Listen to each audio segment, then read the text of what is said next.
L'autre action importante aussi dans l'affirmation de la souveraineté, qui est aussi un principe de la pratique diplomatique internationale, c'est la notion de réciprocité, qui va aussi avec la notion de respect des pays. Parce que dans les relations internationales, il est admis que quand un État pose un acte contre toi, tu as le droit de mettre la réciprocité. Si tu renvoies mon ambassadeur, je renvoie ton ambassadeur. C'est le seul code pour se comprendre. Parce que quand quelqu'un vient, il marche sur ton pied là, toi tu cries, tu passes, il va revenir, il va marcher dessus encore. Il y a quelques jours, samedi 12 août 2023, s'est déroulée une conférence animée par Abdoulaye Diop, le ministre des Affaires étrangères et de la coopération internationale du Mali.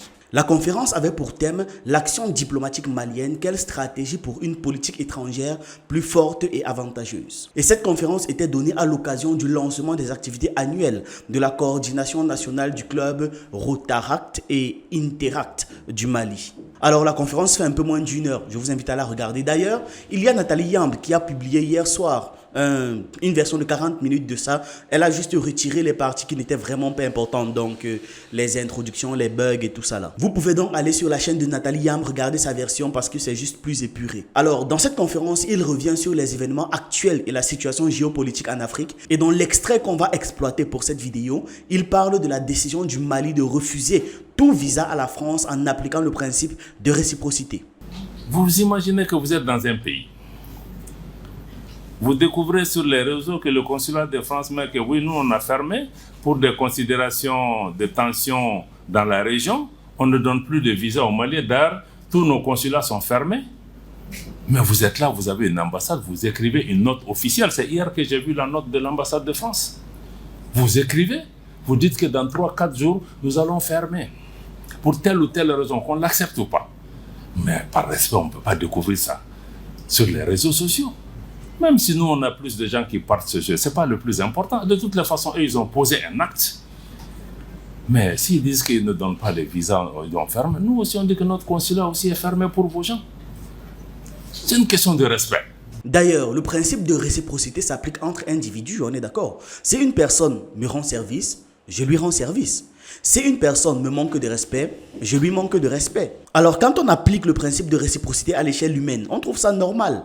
Mais parfois, à l'échelle des États, on dit non, j'ai besoin de lui, etc., etc. On se comporte avec les autres comme les autres se comportent avec nous. Les États sont des entités vivantes, ce sont des personnes morales. Si on prend ça comme ça, on comprend mieux pourquoi est-ce que même en étant en position de faiblesse, on ne doit pas laisser certaines choses passer. Et d'ailleurs, il dit que c'est même mieux de répliquer sur des petits éléments. Il prend le cas de figure d'une personne qui te marche sur le pied. Si quelqu'un te marche sur le pied, que tu te contentes de crier et de laisser passer la personne, cette personne referait exactement la même chose. Et ce qu'il faut donc faire pour ne pas que ça se reproduise, c'est de répondre immédiatement. Et dans le cas du Mali, on verra qui a besoin de qui concrètement. Quand je dis souvent que les Français n'ont aucune politesse, on me dit que c'est surtout les jeunes. Mais attendez, attendons un instant. Lui, c'est un papa africain. La première chose qu'il regarde, même quand il est en conflit avec qui que ce soit, c'est le respect. Et la France est mal polie. Honnêtement, je comprends tout à fait qu'il soit scandalisé. Imaginez un instant que vous avez votre enfant qui vit chez moi. Un jour, vous et moi avons un conflit et vous demandez à votre enfant de préparer ses affaires et de partir et de venir vous rejoindre. L'enfant apprête ses affaires, s'en va et c'est sur Facebook que je découvre qu'il est rentré. C'est-à-dire que vous ne prenez même pas la peine de dire que mon enfant est en train de quitter chez vous. L'ambassade française n'a même pas notifié à son pays d'accueil qu'il était sur le départ. Ils ferment leur ambassade, prennent une décision aussi importante et laissent le gouvernement la prendre sur Internet. Combien de chefs d'entreprise sont coincés à cause de cette décision maintenant? Combien de business ou encore combien de transactions sont stoppées? Il y a peut-être des personnes qui devaient faire des allers-retours rapides pour pouvoir gérer des affaires urgentes, de l'envoi des médicaments ou peut-être même des docteurs. Certains peuvent avoir perdu des fortunes à cause de cette décision prise. Parce que si tu ne mets pas la réciprocité, ça veut dire que tu admets que lui, il vaut mieux que toi. Je dépends plus de... Oh, la dignité, le respect, là, ça se mérite. Mais il y a une douleur dedans, c'est vrai. Mais ça se mérite.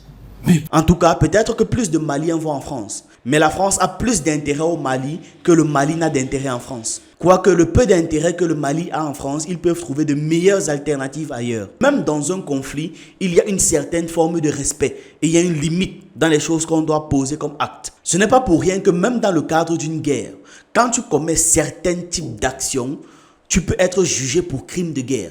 Il y a des actes qui ne sont pas permis, je répète, même dans toute la violence d'une guerre et dans toutes les conséquences que peuvent avoir une guerre, il y a des actes que si tu commets, c'est trop grave. Par exemple, si vous utilisez des balles qui se déforment facilement dans le corps humain, c'est considéré comme un crime de guerre.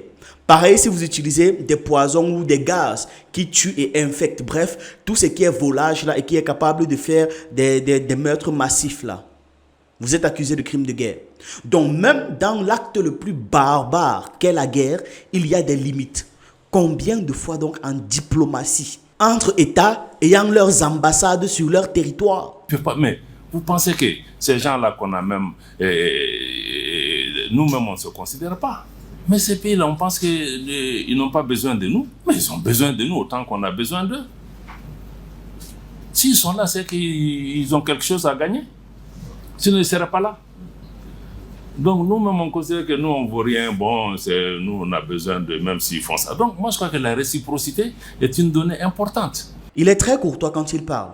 Preuve du respect qu'il leur accorde, même en étant énervé. On n'a pas autant besoin d'eux que eux, ils ont besoin de nous. Ils ont beaucoup plus besoin de nous. D'ailleurs, ça me fait même penser à une dernière chose qui lie encore le Mali à la France. C'est le franc CFA. Cette monnaie trou noir qui absorbe l'économie. Je ne serais pas surpris d'apprendre que le gouvernement malien est déjà en train de mettre les choses en place pour sortir de cette monnaie coloniale. Vraiment pas surpris de ça. Parce que tant qu'on est sous perfusion d'une monnaie coloniale, on n'est pas souverain. Tant qu'on ne contrôle pas son économie, on n'est pas souverain. Je suis donc convaincu que le Mali est déjà sérieusement penché là-dessus. Les accords coloniaux, ils ont annulé. Dans les accords coloniaux, il y avait l'obligation des pays africains à mettre en langue nationale le français. Le Mali a changé sa langue nationale récemment. Un autre truc, c'est que la France n'est plus leur partenaire exclusif. Chacun des points des accords coloniaux a été géré. La seule chose qu'il reste encore, c'est cette monnaie de malheur. Vivement que les autres pays du continent suivent. Si pour la libération de l'Afrique, on doit se serrer la ceinture, ce n'est pas bien grave. Au moins après, ce sera beaucoup plus calme. Si c'est pour sanctionner le Mali parce que le Mali a supporté le Niger, on va le faire, on le fera. C'est vraiment beau de voir à quel point quand on s'unit, on peut être efficace. C'est le moment idéal pour tous les autres pays d'Afrique d'emboîter le pas. Aujourd'hui, la Russie et la Chine, mais surtout la Russie, peut accorder un peu de temps de respiration aux pays africains. Ce qu'on n'avait pas avant. Il y a de cela quelques années encore, le Mali avait fait ça. On aurait justifié une intervention militaire, fait appel à l'OTAN et bombardé le pays de partout. Aujourd'hui, ils ne peuvent plus le faire parce que nous avons des partenaires internationaux pertinents. Bien qu'on ne doive pas se mentir en disant que nous sommes amis, il n'y a pas d'amitié entre pays. On arrive quand même à avoir des échanges constructifs. C'est l'occasion tant rêvée en fait. Qu'est-ce qu'on peut même faire pour que nos dirigeants comprennent que c'est ce qu'on veut? Comment est-ce qu'on peut motiver ces gars à suivre le pas du Mali et du Burkina? Faites un geste. La jeunesse est prête. Que ce soit en Afrique comme dans la diaspora, la jeunesse est prête. C'est la même chose pour la compagnie Air France. On se lève une compagnie, vous avez des conventions. Il y a des gens qui quittent les États-Unis, ils sont dans l'avion avant d'arriver à Paris. Tous les vols sont annulés, ils sont à Tunis encore, ils n'ont pas pu arriver ici. La compagnie se lève seulement, dit que nous, on a fermé parce qu'on a des problèmes avec le Mali. Alors, il n'y a aucun problème. Donc, on a aussi mis la réciprocité. On a appelé Air France. Il a dit que maintenant que vous dites que vous allez reprendre le 11, là, vous ne reprenez pas le 11.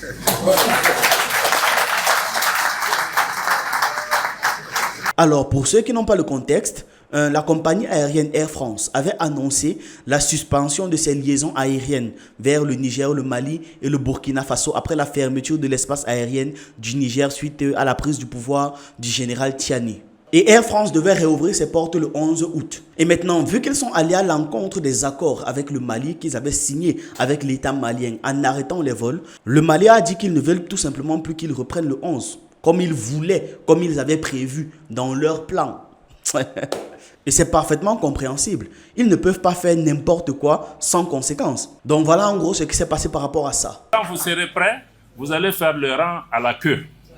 Si on est prêt, à vous redonner. Et entre-temps, on leur dit que vous n'êtes pas les seules compagnies au monde. il y a d'autres compagnies dans le monde aussi qui vont être encouragées. S'ils ont besoin de cette place-là, ils prendront. Parce que quelqu'un ne peut pas se lever chaque jour au Mali. J'ai fermé, j'ai ouvert, j'ai fermé, j'ai ouvert. Non.